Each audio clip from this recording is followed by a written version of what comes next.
And a warm welcome. Our venue for this game is the Emirates Stadium in North London. I'm Derek Ray, ready here in the commentary position and alongside... Hello, welcome back to Armchair Armory and the very first preview for the 2023-2024 Premier League season. Obviously, we have just come off the back of winning the Community Shield for this season.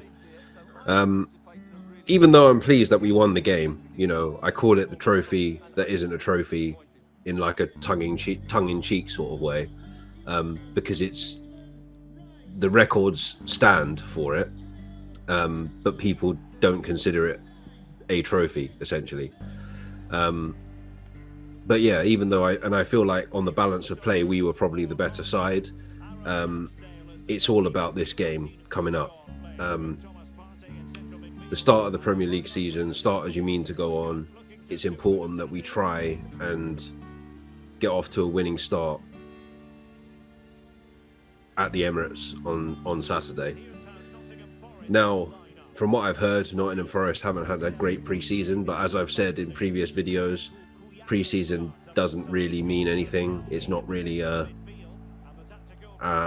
what's the word? It's not really something that I take seriously as such. Like, I think of all the quote-unquote top 6 clubs in the Premier League this season, I think Chelsea have had the best pre-season, but that doesn't necessarily mean that they're going to go on and win the league or, you know, light fires and stuff like that. But yeah, it's all about this. This is where it becomes serious.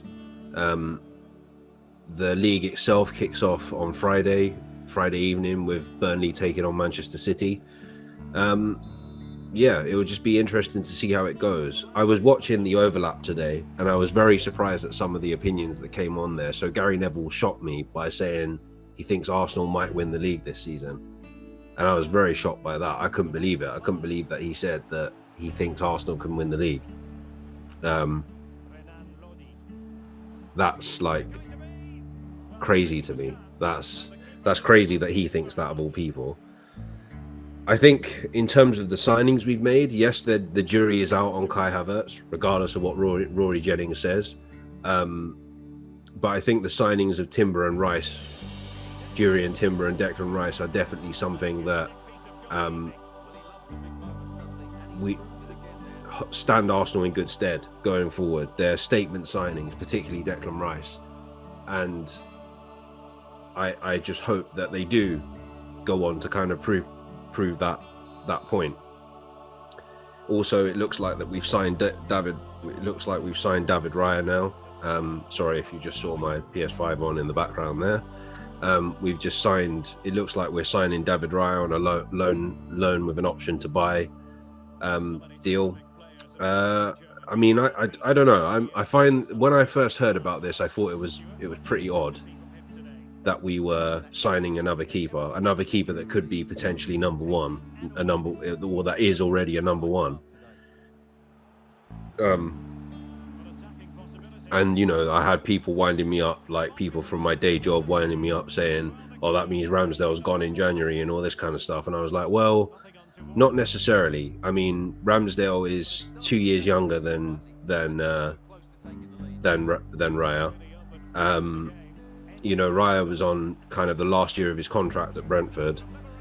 So I think he knows he's coming in as a number 2. And obviously, if he impresses, then obviously Ramsdale's in trouble. And it's up to Ramsdale to continue to perform in order to keep that number 1 spot. And, you know, if he continues to perform like he did at points last season and like he did on Sunday in the Community Shield, he will probably continue to remain number 1. And I think the reason why Edu and Arteta have decided to go down this road of signing David Raya is not just because of the connections with the goalkeeping coach, but he's also signed him because I think we do need an upgrade on Matt Turner, who has incidentally gone to Nottingham Forest now.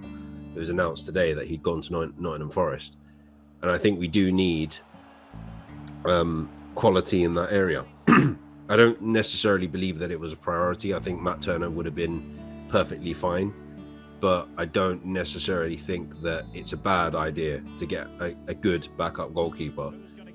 because obviously he'll play in the cups and he'll probably play Champions League as well. Well, I don't know actually. He might play Champions League. He might play like half of the Champions League group stage games, I can imagine, just to give Ramsdale a rest, I suppose, depending on who we've got in the group, of course. But yeah, so it seems like we're still out there looking for players. I don't know what else I'd say that Arsenal need now. I mean, with Gabriel Jesus out for an indefinite amount of time, they say it's a few weeks, but we never know. It's hard to not look past potentially looking for a striker. The only problem is who is out there. Like everyone, we're not going to get someone like Victor Osimhen because we're not going to pay the money for him. We're not going to get someone like Harry Kane because Harry Kane will not jump ship from Tottenham to Arsenal, and it looks like he's all but on his way to Bayern Munich, which is insane to me. But anyway, who else is there? I mean, Højlund has gone to Man United, but even if he was available, he's not proven yet. Only scored 9 goals in the past season.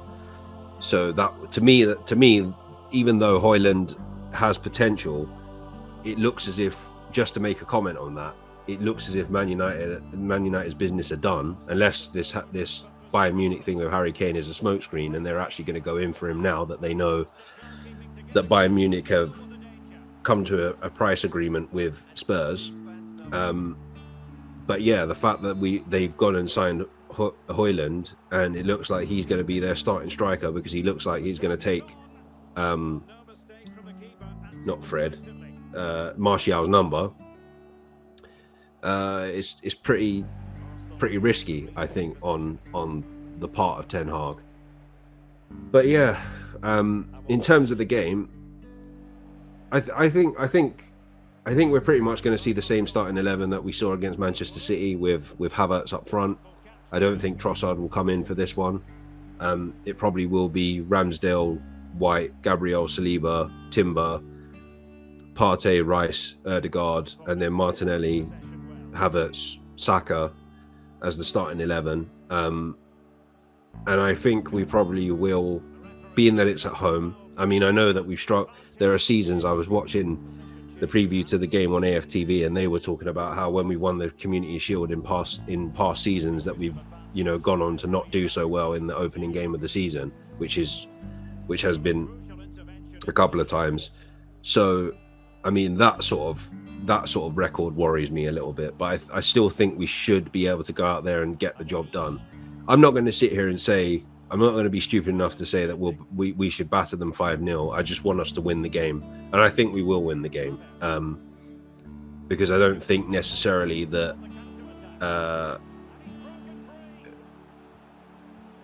Nottingham Forest have bettered themselves from last season. Yes, they've added Matt Turner and they've added Mark Wood from Newcastle and etc.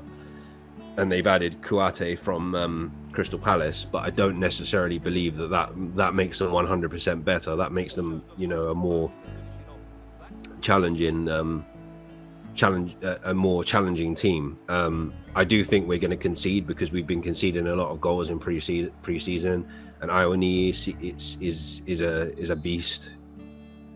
Probably one of the most, dangerous, prolific strikers from the Premier League last season. So I can't not see him scoring. I mean, he did us damage last season at the City ground. So yeah, but if I had to say, I think the score will be 3-1 to Arsenal. I think we'll start off with a win.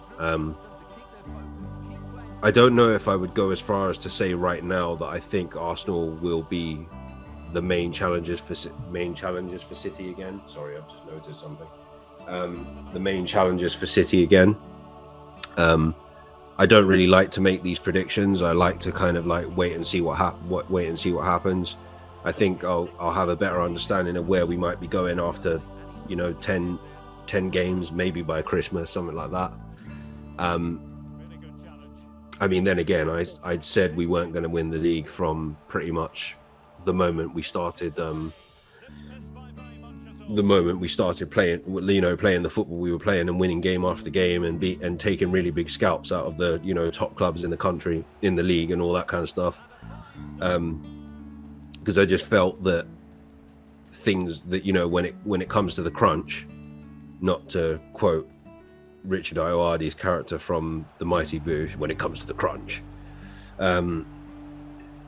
you know nothing of the crunch.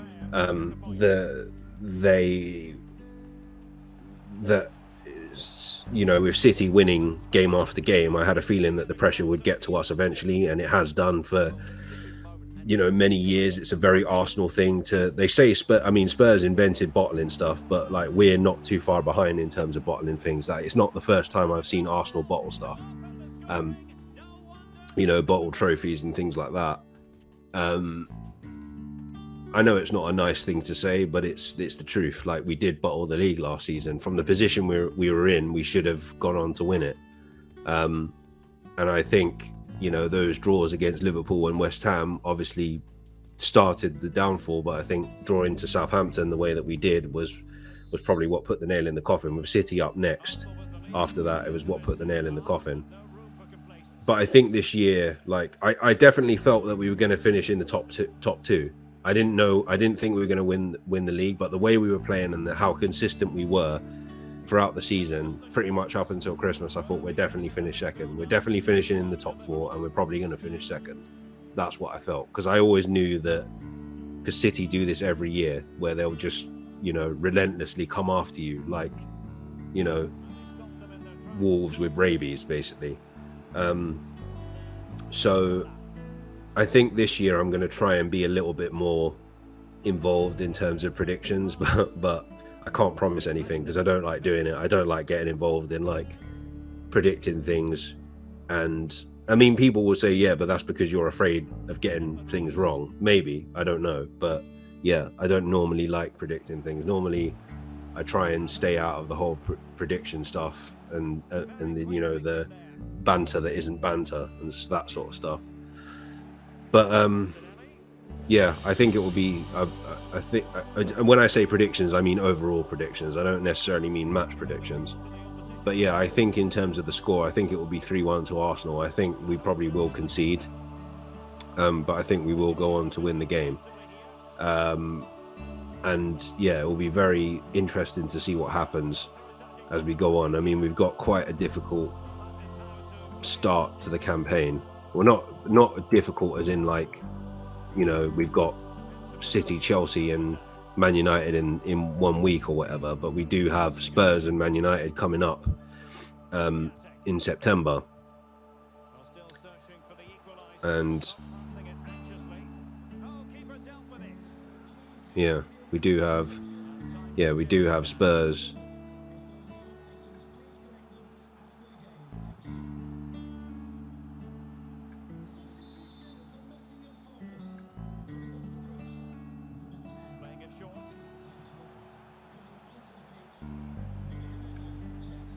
Yeah, as you can see here, we do have, Fulham, Palace at Selhurst Park won't be easy. We've got Fulham at home, which won't be easy. Then we've got Man United at home, which won't be easy because they've obviously improved. And then Goodison Park is always a hard place to go. And then at the end of September, well, like just before the end of September, we got the North London Derby. So it's not going to be, the easiest run of games to start off with. So, as I said, you start as you mean to go on, and that's what we have to do. We have to start as we mean to go on. Yeah, so as I say, 3-1, I reckon we'll win the game. Not necessarily comfortably, but I reckon we'll win the game. Right, that's it for my first preview of this new 23-24 season. Enjoy the rest of the FIFA simulation. It will be FIFA 23 until EA Sports FC comes out. Some people think I'm mad for buying that, but anyway, I don't care what other people think. So yeah, that's it. I will speak to you again after the game on Saturday, and as always, take care and stay safe. Well, as you can see, Arsenal haven't had that. Hang on a minute, Stuart. Opportunity unfolding. In it goes! He's made it a brace for himself. No stopping him, apparently.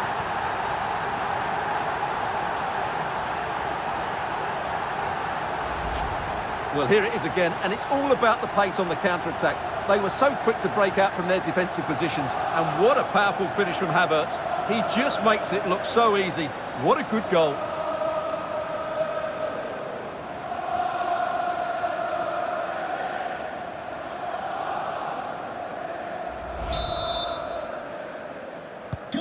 So the ball rolling again. 2-0 the score.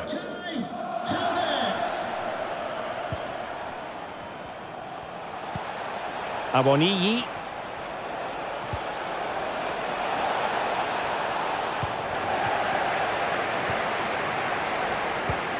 And back to Aaron Ramsdale.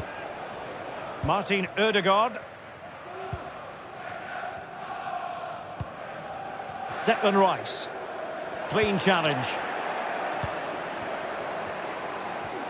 Making a bit of headway. Lingard.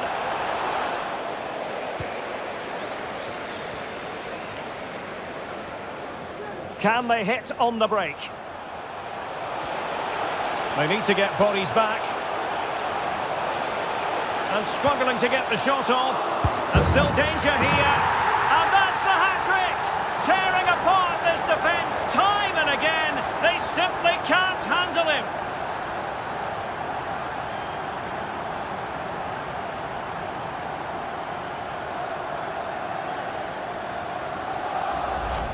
Well, here's the replay. Yes, it's a decent shot, but the goalkeeper has to do a lot better there. He's parried it out into a dangerous area, and suddenly the ball's in the back of his net. It's poor goalkeeping, you have to say.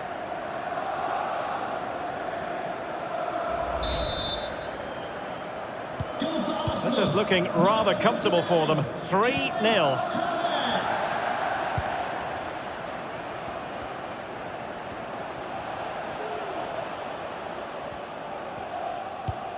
Well, we're inside the final 10 minutes in this one.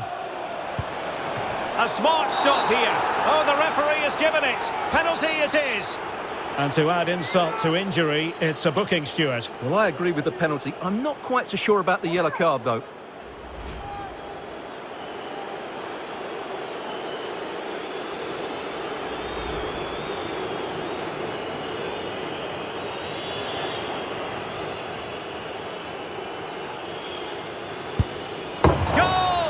Taking aim from the spot and finding the target.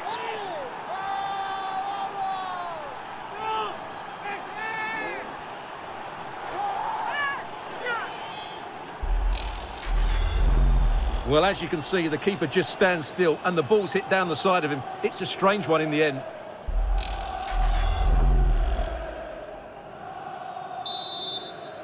Nottingham Forest. So the ball is moving again. We've been treated to 4 goals. 3-1 the score. Pass after pass, happy to just keep possession and frustrate their opponents.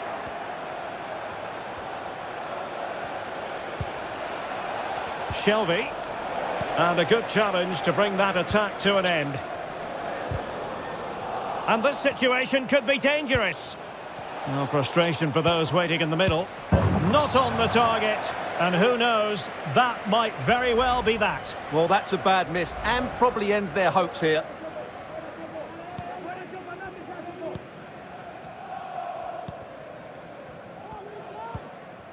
Yuri and Timber, well, slightly off target, and that'll be a throw-in.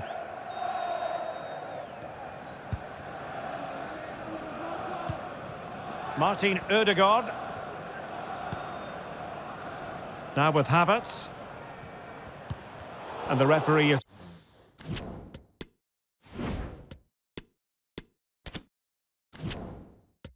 decided to add on 3 additional minutes. Jesse Lingard. There's a slide rule pass. Oh, it's off the woodwork. Well, what a good effort that was. He didn't have much to aim for, did he? So unlucky, really. To be replaced by number 14, Eddie Nketiah.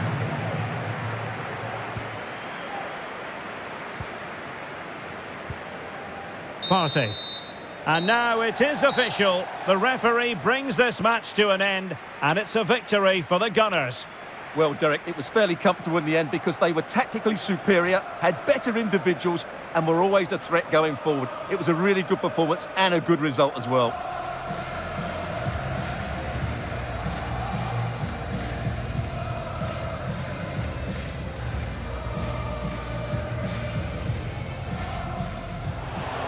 He's in here.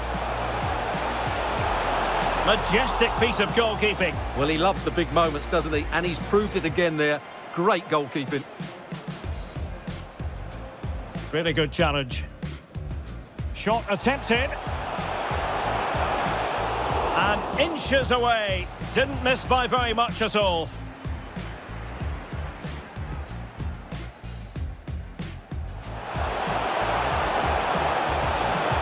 And a fine stop.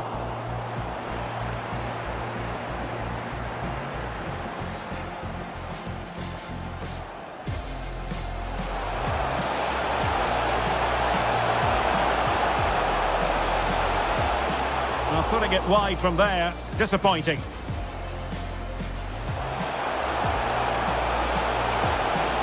And that's fantastic goalkeeping to get across and deal with the danger. Well, this is a big moment, and don't these fans know it?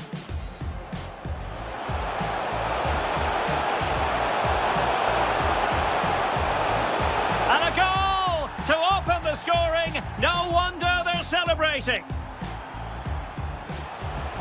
Well, still searching for the equaliser, but...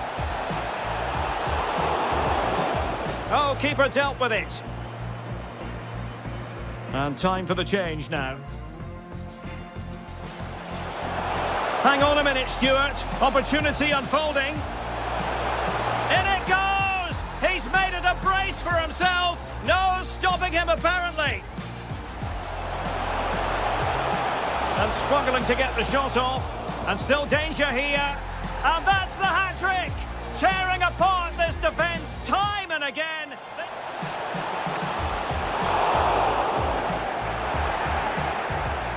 And to add insult to injury, it's a booking, Stuart. Well, I agree.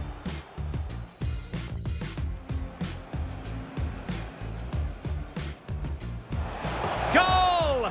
Taking aim from the spot and finding the target. Well, frustration for those waiting in the middle. Not on the target, and who knows, that might very well be that. Well, that's a bad miss, and probably ends their hopes here.